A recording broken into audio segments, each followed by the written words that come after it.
เนื้อขาวออกข้างขาวออกแล้วอ่ะขาออกแล้วโอ้ออกเป็นเส้นเลยมองไม่เห็นวันเนี้ยผมออกเป็นเส้นเลยไปเดี๋ยวเราขึ้นมาข้างบนก่อนเดี๋ยวนี่ไงเห็นข้างขาวป่ะเป็นเส้นเลยว้าว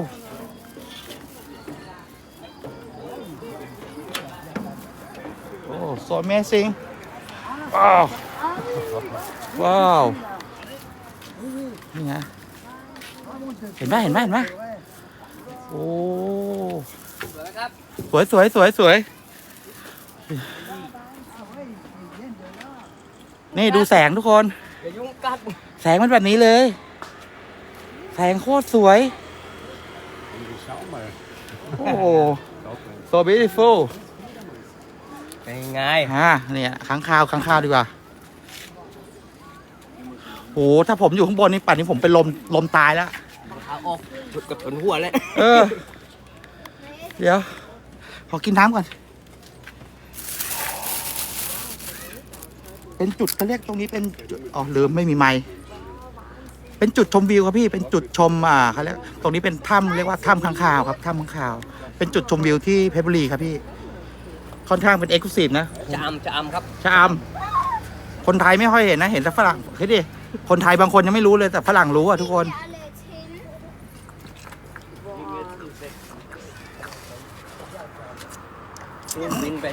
โอ้สวยจริงเตี้ยเลยเจ๊ไหนพี่บอกแล้วเอ็กซ์คลูซีฟจริงๆเมื่อกี้เราขึ้นไปที่ว้าวหลงถ้ากี้ไม่หลงแค่หัวเลยโอ้ถ้าเมื่อกี้เชียวหัวจริงๆเราเมื่อกี้เราขึ้นไปที่ปากถ้ำแล้วนะทุกคนเราขึ้นไปที่ปากถ้ำข้างคาวแล้วนะแต่เรากลัวว่าเราลงไม่ไหวนะมันมืดเราก็เลยลงมาก่อนนะโอ้มันต่อคิวกันออกมาเลยเหรอพี่มันมีบัตรคิวไหมอันเนี้ยมันมีบัตรคิวออกมาถ้ามันออกกันเป็นอย่างเงี้ยโคตรเยอะเลยกี่ล้านแค่นั้นแหละขึ้นอีกเหรอไม่ไหวพี่เมื่อกี้ลมจะแดกบอกตรงๆเลยกี้ถ้าจะหล่อเขาหล่อให้คนรอด้วยละกี้เหรอแม่กลัวทางลงมันมืดไงมองไม่เห็นแล้วเราถือกล้องด้วยกลัวลงดีนะแก้วเราตกไปแล้วนอนไปก่อนดูวิวก่อนนะฮะหยอกโอ้เข้าใจพี่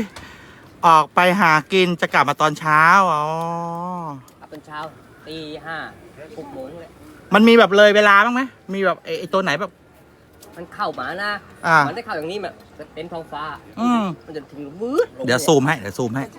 อนเช้ามันหมาไม่เป็นอย่างนี้นะกระจายเต็มท้องฟ้าหมาเต็มท้องฟ้าแล้วก็หลงว้าวมันออกมาจากรูไหนเนี่ยเดี๋ยวหาก่อน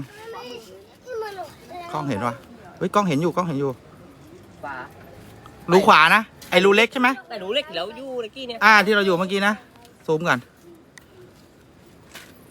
อ๋อเห็นแล้วแต่กล้องมันไม่ค่อยชัดเท่าไหร่มันมี2 รูนะโอ้ยสุดยอดวันนี้ดวงวันนี้แพะบูเข้าไม่ออกแพะบูเข้าไม่มีน้ำหลักมีแพะบูเข้าด้วยจริงๆนี่คนผมบอกว่าตอนแรกผมบอกว่าจะพามาดูข้างคาวเขาบอกราชบุรีเหรออะไรเงี้ยบอกเพชรบุรีคนไม่ค่อยรู้มียังมีคนไม่ค่อยรู้เขาช่องผ่านมีลาดลีทั้งขาวเยี่ยมชมแล้วเลือกจุดหมายที่จะทำให้เกิดความรู้สึกแล้วพักผ่อนโอ้จริงครับพี่ขอบคุณมากครับนี่แหละโอ้โหเป็นไงwhere in Thailand ชะอำเพชรบุรีชะอำเพชรบุรี in Thailand ชะอำเพชรบุรีไอ้ถ้ำข้างคาวภาษาอังกฤษว่าอะไรแบทอะไรวะถ้ำข้างคาวภาษาอังกฤษว่าไงพี่เดี๋ยวถามคนแถวนี้ก่อนแบทอะไรสักแบทถ้ำมันคืออะไรวะซุปซูรีอ๋อนี่พี่บอกพี่เขาฟังแล้วซุปซูรีแบทประมาณนี้นะซุปซูรีแบท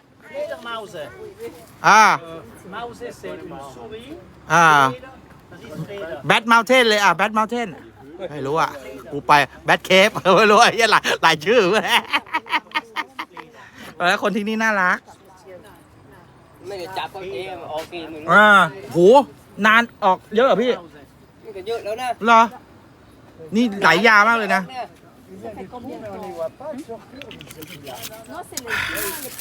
à droite, là, ils sont- แล้วมูนี่เหี่ยว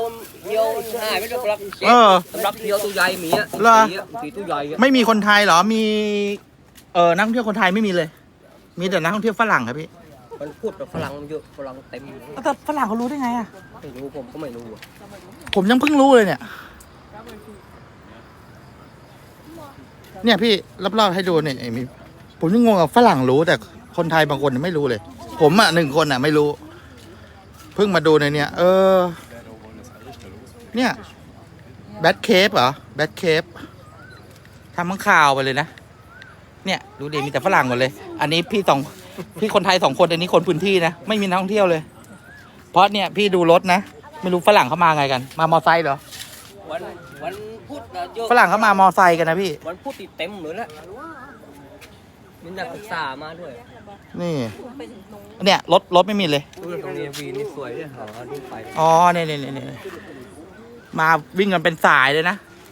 วิ่งกันเป็นสายเลย กี่ล้านตัวแค่นั้นแหละกี่ล้านตัวแค่นั้นแหละ ฝรั่งรู้เหรอว่ามีคนไทย ไม่รู้เหมือนกันพี่ เนี่ยมาเป็นสายเลยเห็นไหมมาเป็นสายเลย เปลี่ยนนายก อะไรวะ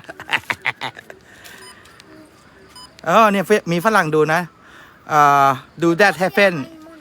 every day อ๋อมันออกอย่างนี้ทุกวันไหมครับพี่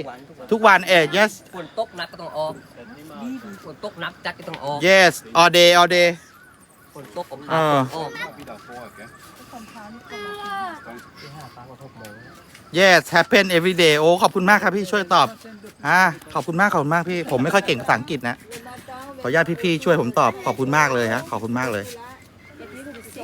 นี่ว้าวฝากกันเคาะใจกดไลค์กดแชร์ให้น้องนะฮะโหขอบคุณมาก เป็นร้านอาหารเหรอครับ ไม่ใช่พี่เป็นที่นี่เป็นเหมือนแค่จุดชมวิวเลย เป็นจุดชมวิวชาวบ้าน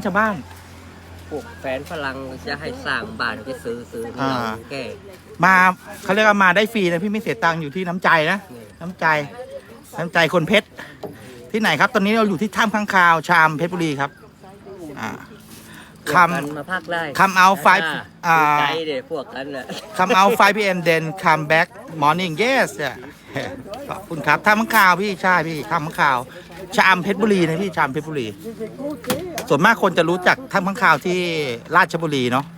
โอ้ผมติดตามแล้วผมไปก่อนขอบคุณมากครับพี่เดย์ขอบคุณมากครับเดี๋ยวผมส่งกล่องไว้ให้พี่กดใจส้มให้ผมนะผมซื้อน้ำมา2 ขวดบอกตรงๆว่าขาอ่อนมากๆเลยเมื่อกี้บายบายครับพี่เดย์ขอบคุณมากๆพี่เดย์ตามผมตั้งแต่ตอนขึ้นไปข้างบนแล้วนะเวลาไปเรียกรถว่าไปที่ไหน ทีเนี้ยมาลงสี่แยกหนองทาน สี่แยกอะไรนะเดี๋ยวถามพี่เลยเนี่ย สี่แยก เวลาไปเรียกรถว่าไปที่ไหน ที่นี่เลยที่นี่ก็เรียกว่าถ้ำข้างคาว ขาวขาว ถ้ำข้างคาว ผมก็ที่เกษมก็สี่แยกหนองทานเลี้ยวมา อ่า เลี้ยวซ้ายเข้ามากันเลย มาจากกรุงเทพนะ มาตูมมาสายหรือเปล่าไม่สายพี่พอดีเลยเมื่อกี้เราไปซื้อน้ำนี่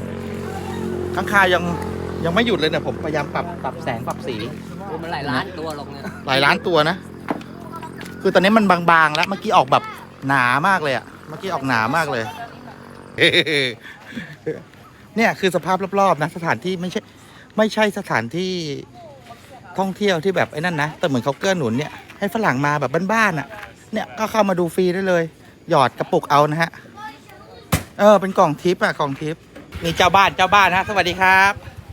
มาโปรโมทให้บอกดีข้างข่าวออกทุกวันไหมจ๊ะ ออกทุกวันแล้วมันไม่ออกทุกวัน ออกทุกวันนะต้องไปหากินใช่ไหมแล้วมันก็กลับเช้า กลับเรา6 โมง มีข้างข่าวเกเรบ้างไหม ไม่มีแบบไปแวะไปเที่ยวผับเที่ยวบาร์หน่อยนึง โอ้ย กลับเที่ยงเงี้ยมีไหม ครับ6 โมงเช้าจะไปหากินของเรา6 โมง 15นะเขาก็จะกลับ6 โมงเช้าก ลับ6 โมงเช้า ดังมันเครื่องไข่ดาวแล้วต้องเข้าถ้ำเราพูด อ๋อกลับ6 โมงเช้าเลย จุดชมวิวถ้ำข้างคาว